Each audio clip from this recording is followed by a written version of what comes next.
today's task is we're going to start working on getting the plumbing installed and the various plumbing systems. And we're going to also frame the bedroom out a little bit so it will accommodate the bed and all the plumbing fixtures that we're going to do. And we're just going to take it from there. This is the big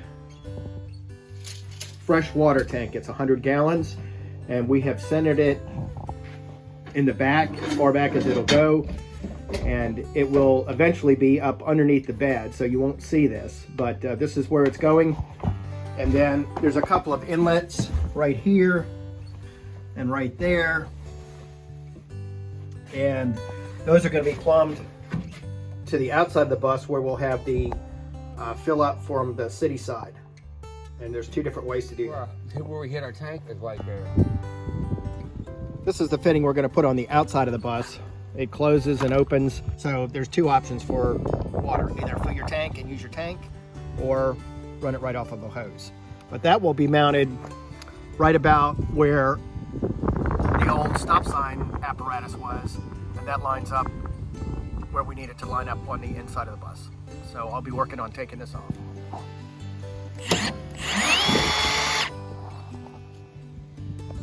We took that stop sign apparatus off. We ran into two things. One thing we know how to deal with. There's an electrical line there that operated the flashing lights, and there's also an air line that made the thing pop out under air pressure or pneumatic pressure.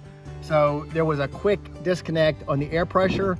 We were a little bit worried that when we did that, we would lose all the air pressure in the bus, but that did not happen. So apparently there's a solenoid valve somewhere. To be on the safe side, what we're going to do is we're going to cap that off before we tuck it back up in the wall. We've measured and marked off where the hole in the side of the bus is going to be, right there. So the next step is to get the grinder out and cut the hole. Here's a pro tip. If you're using a grinder, which you will on a bus, you have to examine the grinding cutoff wheels every single time that you use them, because even though they will literally cut a bus in half, the grinding wheels themselves are very thin and tend to be very fragile. And if you haul them around in your car and they bounce around and they crash into other tools and stuff like that, the grinding wheels tend to get broken or cracked. And once they do that, they're even more fragile. So what makes me want to change this is there's a crack right there. You can just barely see it. If you look at it at the edge, that edge is not straight anymore.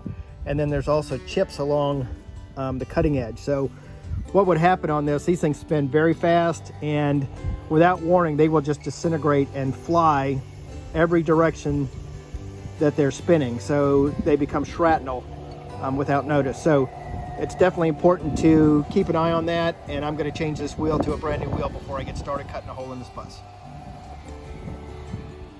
And cut through the outside skin. If you ever wondered what's beneath the skin of a school bus, I've taken the outer layer off. Here is some nice insulation. So I'm going to cut through that with my knife, and then I'll be exposed to the inner shell, and I'm going to take the drill and I'm going to drill through the corners on the inner shell, and then I can cut out the inner piece.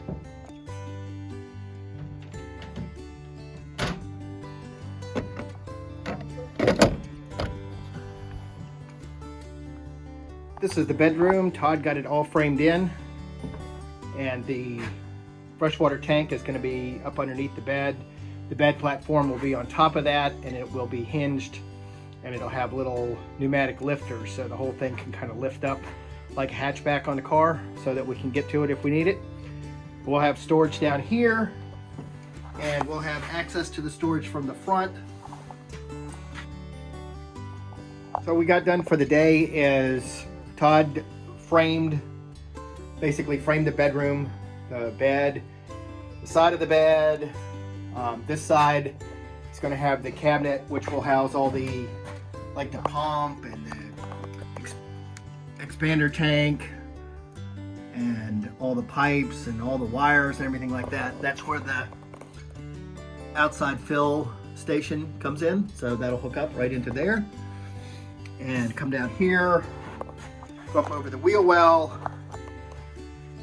We cut some grooves in the floor so we can run the pipes in the floor, and then up into the kitchen area over here. Of course, where I'm standing is the bathroom, toilet, and the shower and then over here will be the sink. So we'll be in great shape for all that.